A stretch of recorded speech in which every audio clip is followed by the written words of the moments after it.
Well, I'm not going to leave you alone.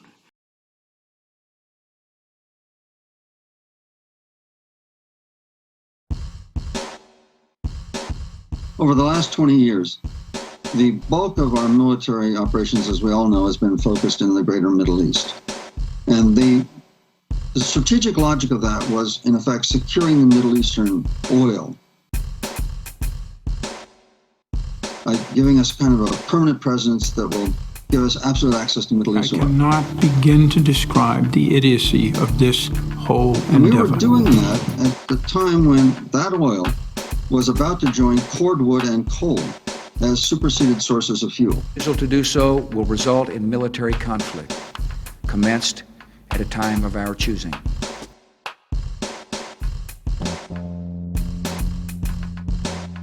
So we invested $8 trillion, $10 trillion in securing a commodity which was passing into the dustbin of history. Today, and he said, this is a memo that describes how we're going to take out 7 countries in 5 years, starting with Iraq and then Syria, Lebanon, Libya, Somalia, Sudan, and finishing off Iran. Calculations.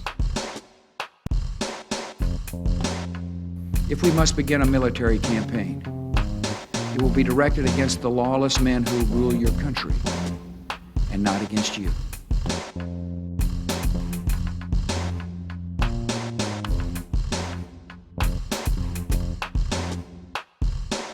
No act of theirs can alter the course or shake the resolve of this country. We are a peaceful people.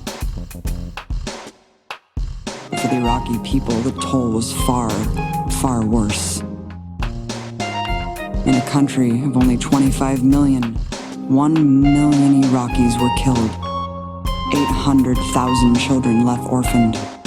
1 in 5 either killed, wounded, or displaced. And staggering cancer rates from the military's use of banned, radioactive, depleted uranium. That will probably go down as one of the greatest strategic miscalculations.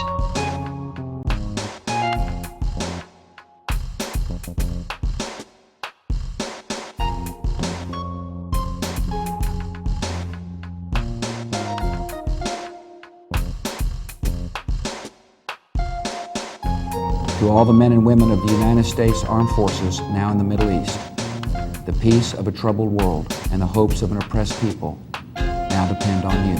When a military disaster was clear in the face of a population that would not accept foreign occupation, the empire lied some more, dropped more bombs, and sent more to die.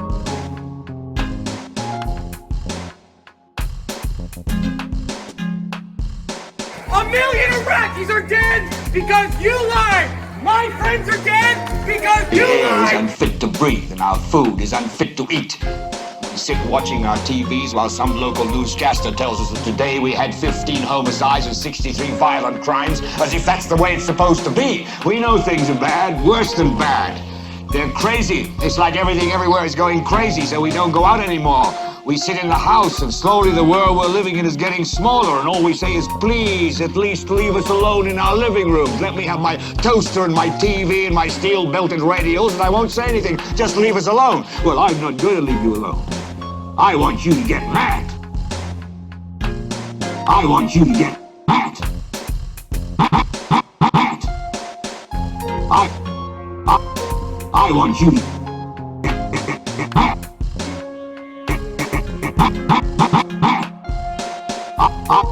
I want you to get I want you to get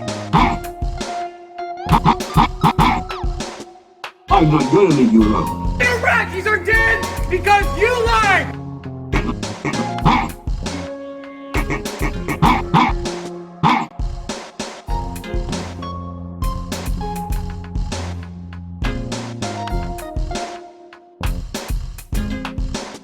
I don't know what to do about the depression and the inflation and the Russians and the crime in the street. All I know is that first, you've got to get mad.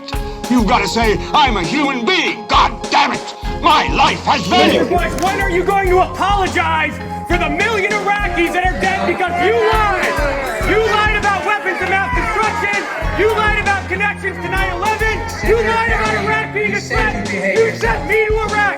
You sent me to Iraq in 2000. friends are dead. Joshua Castile, you killed people.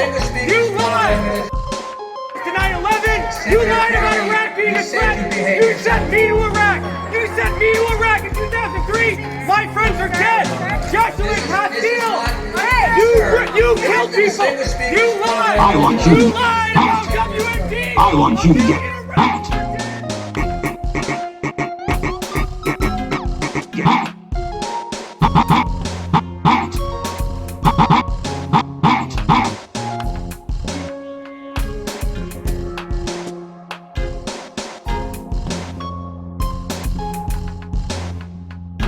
That will probably go down as one of the greatest strategic miscalculations. Because this human shield mantra has been actually used for decades for kind of U.S. military conflicts to dehumanize the other and to rationalize the ongoing violence against the civilian populations. It's been used in Vietnam, it's been used in Iraq. That's right. That will probably go down as one of the greatest strategic miscalculations.